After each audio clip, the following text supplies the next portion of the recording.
Hi hello friends, welcome to the channel. நம்ம சேனலில் இன்றைக்கி என்ன வீடியோ அப்படின்னா, இத்விக்கு வந்து ஒரு காம்படிஷன் இருந்துச்சு. ஒரு டே இன் மை லைஃப்னே பார்க்கலாம், காலிலேருந்து எப்படி போச்சு அப்படின்னு சொல்லிட்டு. ஸோ வந்து இத்துக்கு வந்து ஒரு ட்ராயிங் காம்படிஷன் இருந்துச்சு. அவர் வந்து ஸ்கூல் லெவலில் செலக்ட் ஆகிருந்தார். அங்கே வந்து நிறைய ஸ்கூல் வந்து பார்ட்டிசிபேட் பண்ணியிருந்தாங்க. இது எங்கே நடந்துச்சுன்னா விஆர் மாலில் வந்து நடத்தியிருந்தாங்க. அவ்வளோ சூப்பராக இருந்துச்சு. அவ்வளோ ஸ்கூல் பசங்க வந்திருந்தாங்க. சின்ன குழந்தைங்க எல்லாமே எல்கேஜி, யூகேஜி, ஃபஸ்ட் ஸ்டாண்டர்ட் அந்த மாதிரி குழந்தைங்க எல்லாம் வந்திருந்தாங்க. அதுக்கப்புறமேட்டுக்கு அந்த இடத்துல நிறைய எக்ஸ்போ போட்டிருந்தாங்க. ட்ராயிங்லாம் அவ்வளோ சூப்பராக வரைஞ்சிருக்காங்க. செம்மையாக இருந்துச்சு. அதை பார்க்கணும் சுற்றி பார்க்கும்போது காலையில் வந்து சீக்கிரம் ஒரு 10 o'clockலாம் போகணும் அப்படின்றதுனால யாருமே எதுவுமே சாப்பிடல. அம்மா வந்து என்ன பண்ணாங்க, கொஞ்சமாக வந்து இந்த உப்புமா கிளறி கொடுத்துட்டாங்க. ஸோ நம்ம போய் ஊட்டிக்கலாம் அப்படின்னு சொல்லிட்டு எடுத்து வந்தாச்சு. ஆனால் இங்கே வந்து பார்த்தா ரஷ்அப் ஆகிடுச்சு. எல்லாருமே நம்மளுக்கு முன்னாடியே வந்துட்டாங்க ரெஜிஸ்ட்ரேஷனுக்கு. இருந்தாலும் நம்ம சொன்ன டைம் போயாச்சு. பட் வந்து அதுக்கு முன்னாடி நிறைய பேர் வந்து ரிஜிஸ்ட்ரேஷன்லாம் முடிச்சுட்டு உட்காந்து வந்து ட்ராயிங் பண்ண ஸ்டார்ட் பண்ணிட்டாங்க.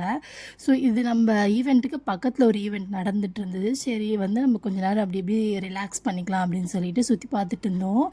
நிறைய இப்போ அந்த ட்ராயிங்கில் எவ்வளோ வெரைட்டிஸ் இருக்குது, எவ்வளோ அழகாக வரைஞ்சிருக்காங்க. இந்த லேடியோட அந்த ட்ராயிங் இருக்கே அப்படி ரியலிஸ்டிக்காக இருந்துச்சு. நேரில் நீங்கள் பார்த்தீங்கன்னா செம்மையாக அதை ஃபீல் பண்ணியிருப்பீங்க.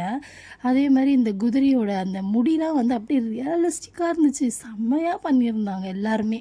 என்ன ஒன்று, இந்த தாரிக்கா குட்டியை வச்சுட்டு சமாளிக்க முடியல. எதையாவது போய் தொட்டுகிட்டே இருந்துட்டு இருந்தா அதையே அவளை பிடிச்சி வலிச்சிட்டு வரத்துக்குள்ளே ஒரு வழி ஆயிடுச்சு. எப்பாடே உடுங்கடா சாமி அப்படின்ற மாதிரி ஆயிடுச்சு. இந்த எக்ஸ்போ வந்து இன்னும் ஸ்டார்ட் ஆகலை. இத்துவோட அந்த இதுதான் வந்து காம்படிஷன் தான் நடந்துட்டு இருந்தது. ஸோ வந்து மீன் டைம் வந்து நாங்கள் இப்படி சுற்றிக்கிட்டு இவங்களுக்கு வந்து மில்க் ஷேக் வாங்கிட்டு போயாச்சு. இத்துக்கு வந்து பைக்கில் போகும்போதே கொடுத்தாச்சு. அவங்க குடிச்சிட்டே வந்துட்டால் மேடம் வந்து இங்கே வந்து குடிக்கிறாங்க. இந்த அம்மா வந்து கொஞ்சமாக சிப் பண்ணுவாங்க, அதுக்கப்புறமேட்டுக்கு அதை தூக்கி போட்டுருவாங்க.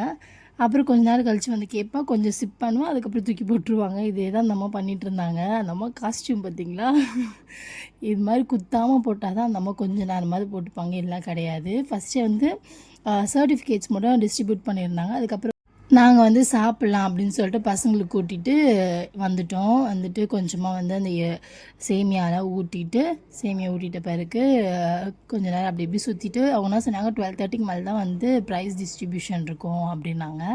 சரி, அது வரைக்கும் வந்து நாங்கள் இப்படிலாம் சுற்றி பார்த்துருந்தோம். விஆர் மால் தானே, நம்மளுக்கு தெரிஞ்ச இடம், அதனால் வந்து அங்கங்கே மாலில் எப்படிலாம் இருந்துச்சு அப்படின்னு சொல்லிட்டு கொஞ்சம் வந்து நாங்கள் சுற்றி பார்த்துட்டு இருந்தோம். இந்த நடராஜா சிலையை வந்து தனித்தனியாக அது ஒரு மாதிரி 3D எஃபெக்ட்னே சொல்ல முடியாது, 5D எஃபெக்டில் ரேஞ்சில் வந்து தனி பார்ட்டிஷனாக இருந்தது. ஸ்ட்ரெயிட்டாக பார்க்கும்போது எல்லாமே வந்து ஒன்றா இருந்தது. அப்படியே நடராஜா வந்து காலை தூக்கிட்டு அப்படி ஒரு டான்ஸ் ஸ்டெப் இருக்கும் பார்த்திங்களா, அந்த டான்ஸ் போஸில் வந்து நின்று அந்த மாதிரி செம்மையாக இருந்துச்சு. இத்விக்கு வந்து இந்த ட்ராயிங்கு கலரிங்லலாம் வந்து தனியாக வந்து ஒரு இன்ட்ரெஸ்ட் இருக்குது. கண்டிப்பாக அதை வந்து கொஞ்சம் வந்து நம்ம அதை ஐடென்டிஃபை பண்ணி அவனுக்கு தனியாக கிளாஸ் ஏதாவது சேர்க்கலாம் அப்படின்ற மாதிரி ஒரு ஐடியாவில் இருக்கேன். நீங்கள் என்ன சொல்கிறீங்க? அதுக்கப்புறமேட்டுக்கா செம்ம பசி, நாங்களாம் சாப்பிடவே இல்லையா காலைல. அதனால் என்ன பண்ணிட்டு ஸ்ட்ரெயிட்டாக வந்து பசங்களை கூப்பிட்டு போய் அம்மா கிட்ட விட்டுட்டு நம்ம வந்து இதுக்கப்புறம் செஞ்சு சாப்பிட்டாலாம் நம்மளுக்கு டைம் இருக்காது. அதனால் போயிட்டு க்ரில், எனக்கு ஒரு 1/2 க்ரில்லு, ஹஸ்பண்டுக்கு ஒரு 1/2 க்ரில்லு வாங்கி வேறு எதுவுமே சாப்பிடல. பிரியாணி, ஃப்ரைட் ரைஸு, பரோட்டா அந்த மாதிரி எதையுமே சேர்த்துக்காமல் இந்த க்ரில்லை மட்டும் வச்சு நல்லா சாப்பிட்டுட்டோம். இது சாப்பிட்டாலே வந்து நல்லா வயிறு ஃபில்லிங்காக இருந்தது. கூட வந்து கொஞ்சமாக வந்து சாலட் மாதிரி கேட்டிருந்தேன். ஸோ வந்து அவங்க வந்து இருந்தது என்ன இதாக இருக்குது அப்படின்ற மாதிரி கேரட்டும் குக்கும்பரும் கொடுத்துருந்தாங்க. ஸோ அதை வந்து கொஞ்சம் ஃபைபருக்காக எடுத்தாச்சு. ப்ரோட்டீன் நிறைய சாப்பிட்டதுனால வயிறு செம்ம ஃபுல்லு. இதோடு ஈவினிங் டைமில் வந்து ஏதாவது சாலட் மாதிரி பண்ணி சாப்பிட்டுக்கலாம் அப்படின்னு சொல்லிட்டு நல்லா சாப்பிட்டு முடிச்சாச்சு. ஈவினிங் வந்தாச்சு. ஈவினிங்குமே வந்து இந்த பீனட்டு, அதுக்கப்புறம் வந்து குக்கும்பர், அதுக்கப்புறம் பிளாக் சன்னாலாம் போட்டு ஒரு செம்ம எம்மியான ஒரு சாலட் வந்து ஹஸ்பண்ட் செஞ்சு கொடுத்தாரு, நான் செய்யலை. நல்லா உட்காந்து சாப்பிட்டோம். இது பார்த்தோன்னா இது அதுக்கு மேலே ஃபில் ஆகிடுச்சி. கொஞ்சமாக சாப்பிட்டாலே இந்த ப்ரோட்டீன் வந்து வயிறு ரொம்ப ஃபில் பண்ணிடுது. நம்ம உடம்புக்கு ப்ரோட்டீன் ரொம்ப அவசியம். கண்டிப்பாக வந்து நீங்களுமே வந்து உங்களோட ஃபுட்டில் ஆட் பண்ணிக்கோங்க. இந்த கேர்டில் இருக்குது, முட்டையில் இருக்குது, சென்னாவில் இருக்குது, இதெல்லாம் வந்து குட்டி குட்டியாக நம்ம டெய்லி சோர்ஸ்லேயே வந்து நம்ம எடுத்துக்கலாம். அதுக்கப்புறமேட்டுக்கா ஈவினிங் போல் வந்து சிவன் கோயிலுக்கு போகலாம் அப்படின்னு சொல்லிட்டு பிளான் பண்ணி கிளம்பிட்டோம். போன வாரம் வந்து இந்த சிவராத்திரி இருந்தது. செம்ம கூட்டம். அந்த டைம்லலாம் நான் போத்தாவில்லை. நம்மளை வந்து எந்த டைம் வந்து ஃப்ரீயாக இருக்கோ அந்த டைம் போய் சிவனை பார்த்தா போதும் அப்படின்ற மாதிரி கிளம்பி வச்சு வர வழியிலே தாரிக்கா வந்து தூங்கிட்டாங்க. ஸோ வந்து கொஞ்சம் வெளிச்சத்தெலாம் பார்த்தா இல்லை கை மாறினா மேடம் எழுந்துருவாங்க. அதனால் வந்து கொஞ்சம் எழுப்பாமல் உள்ளே வரைக்கும் கூட்டிகிட்டு வந்துட்டு சாமியை பார்க்கும்போது அவங்களே எழுந்துட்டாங்க. ஸோ வந்து சாமியெல்லாம் பார்த்துட்டு செம்மையாக வந்து ரினோவேட் பண்ணியிருந்தாங்க இந்த இடத்த. நாங்கள்லாம் சின்ன வயசுலேருந்து இங்கே போயிருக்கோம் இந்த பாடி சிவன் கோயிலுக்கு. ஆனால் அப்போல்லாம் வந்து இந்த மாதிரிலாம் வந்து ஃபேமஸ் கிடையாது. இப்போ வந்து பாடி சிவன் கோயில்னாலே வந்து செம ஃபேமஸ் ஆக்கி விட்டானுங்க. அங்கே வந்து நிறைய வந்து இந்த கல்ச்சுரல் ப்ரோக்ராம்ஸ் வைக்கிறாங்க. பரதநாட்டியம், அப்புறம் இப்போ இந்த கல்யாணம் மாதிரி ஏதோ பண்ணுறாங்க போல். அந்த மாதிரி செட்டப்லாம் போட்டுட்ருந்தாங்க. நாங்கள் எல்லாருமே பட்டையை அடிச்சிட்டோம். அங்கே இருக்கிறவங்க எல்லாருமே பட்டையோடு தான் தெரிஞ்சிட்டு இருந்தாங்க. நாங்கள் சும்மாவே ஏதாவது கோயிலுக்கு போனால் பட்டையை வந்து பெருசாக பலமாக தான் அடிப்போம். அந்த மாதிரி வந்து எல்லாருக்கும் பட்டையை அடிச்சுட்டு சுற்றிட்டு இருந்தோம்.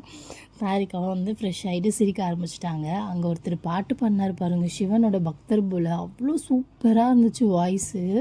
நிறைய பேர் இப்போ வந்து சிவனுக்கு வந்து பக்தர் ஆகிட்டாங்க. அதில் வந்து சின்ன பசங்கள்லேருந்து பெரியவங்க வரைக்கும் எல்லாருமே. எங்கே நாங்கள் உட்காந்துட்டு அப்படியே ரிலாக்ஸ் பண்ணலான்னு நினச்சாலும் பக்கத்தில் வந்து ஒரு 4-5 பேர் வந்து பாட ஸ்டார்ட் பண்ணிட்டாங்க, பாடிட்டு இருந்தாங்க. எங்களுக்கு வைபாக தான் இருந்துச்சு.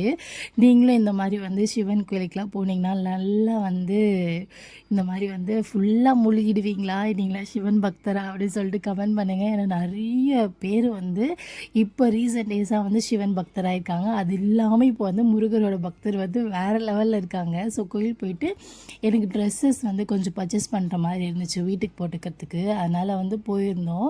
நாளைக்கு பார்க்கலாம். Bye bye.